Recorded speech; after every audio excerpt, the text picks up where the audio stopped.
Hey, let's talk about something that I've been talking about lately a lot in the lives, and it is about the grief assessment and why I put the grief assessment together. What most grievers never get is a real look at their grief. They don't get a chance to really look at the grief. Think about it. Your person dies, and immediately you go into shock. You go into numb. You go into all the things, planning the funeral, planning the celebration of life, planning the honoring. Am I going to cremate them? Am I going to bury them? When someone you love dies, people usually offer comfort. They're offering you comfort. They're not offering you a look at your grief. They say things like, I'm so sorry. I'm sorry you're having to deal with this. Let me know if you need anything. Here's your potato salad and your ham. I'll be by next week to check on you. Girl, you just need to give it some time. This will help. That's what people are saying, and that's what they're doing. Those words come from kindness. And it's so nice that they're here for you. But there's something most people never receive. And one of those things that they actually never receive is a sit down that helps them understand this grief.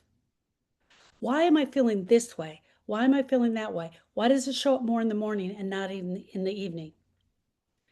How many people have walked through your story with you about what happened? How many people have actually sat with you and held the story? How many people have asked you the deeper questions about this grief? How many of you have questions that haven't been answered yet? Most people, if you're anything like me, you're left trying to figure this out on your own. You're left trying to figure out the grief on your own. And that's why I created the assessment. The assessment is not for me to give you a diagnosis. I'm not giving you a diagnosis.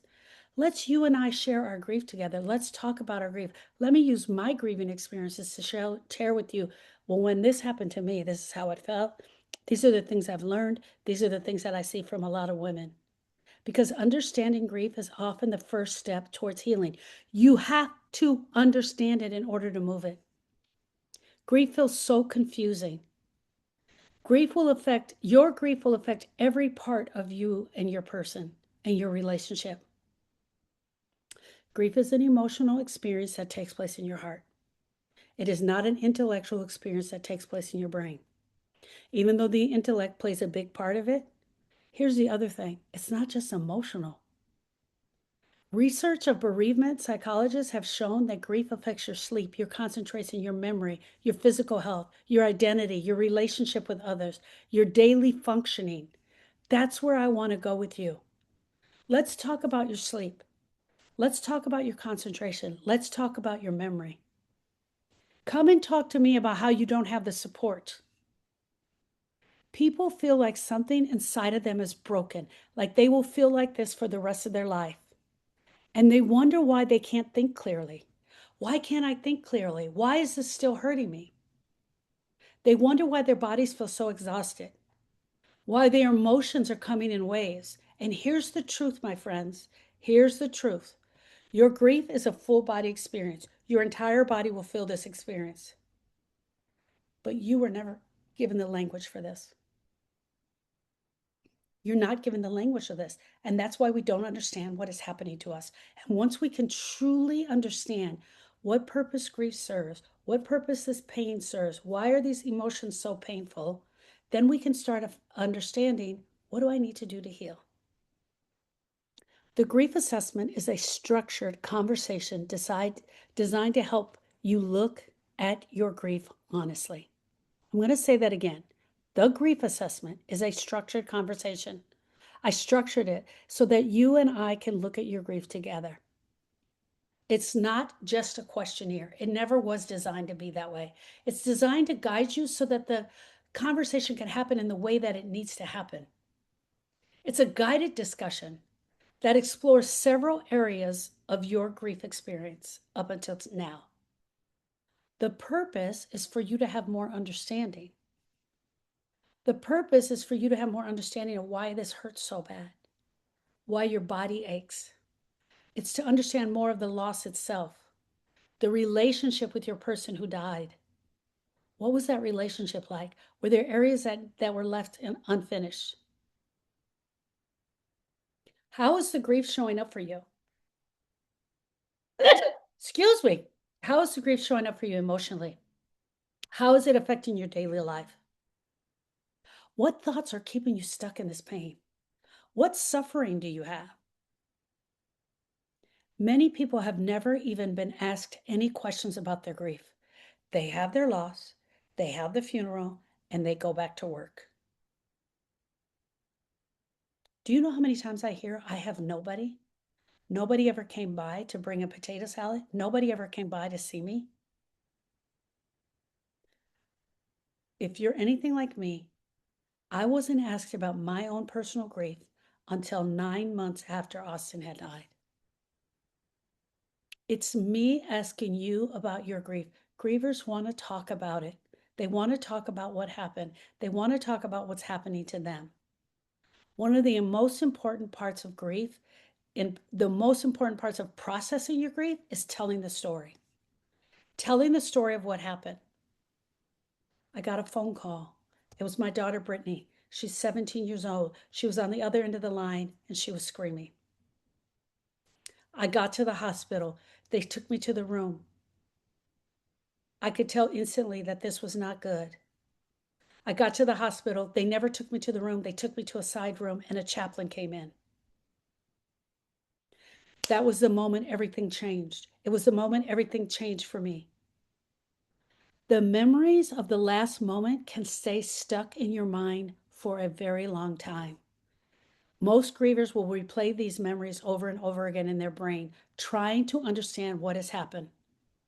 When someone has a change in their life, talking through it, talking through the story is the safest place for them.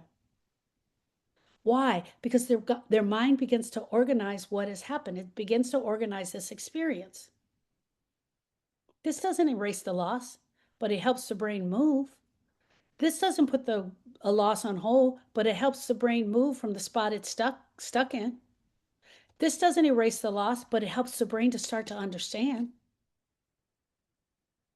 I don't know if people think the assessment will reveal something deep about them. Like I have some mojo. No, I call it an assessment because it's questions. It helps you to start organizing your own thoughts so that when you come to me, they're organized. You're going to realize things about yourself that you've never said. Certain patterns will often appear. People understand, they discover things like, I've been resisting this grief. Oh my gosh, I'm resisting the grief. Oh my gosh, I'm drinking a bottle of wine a night. I'm avoiding my emotions. Oh my gosh, I really am holding on to this guilt. I'm feeling the pressure to appear strong in front of everyone. I didn't realize I was isolating so much. Just by me asking the questions in a certain way is going to help you realize where you're struggling in your grief. Now, you may already know where you're struggling, but maybe you want to break it down. Maybe you need some help with that. Most of the patterns that I'm talking about are common in grief, but I do the grief assessment so you and I can get down to it. What a lot of people recognize when they do the grief assessment is they really can quickly catch where they're suffering. They can catch where they're causing the suffering. The assessment is going to help you bring patterns out into the open so that we can talk about them, we can share about them. Understanding where the patterns are is where it's going to help you to begin. When people understand their grief, something important happens. The confusion starts to decrease. They start recognizing why they feel certain ways. They begin seeing connection between their thoughts, their emotions, their behavior, and this pain that keeps showing up. This awareness creates space for healing. Your grief is not going to disappear overnight, my friends, but the experience begins to make sense.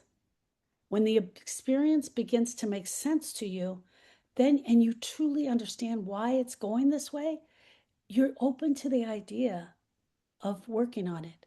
You're open to the idea of looking further at it. And it makes sense because now you can process what has really been stuck in your heart all this time. Hello, my love. I want to say this. Grief changes a person's life. Grief changes your life forever. And most people are never given a clear understanding of what the hell just happened to them inside of their loss. They're expected to simply keep moving forward. But by doing the grief assessment, you can slow the process down. You can slow the process down and start looking more carefully at the grief, start understanding it more, and begin to work through it with intention.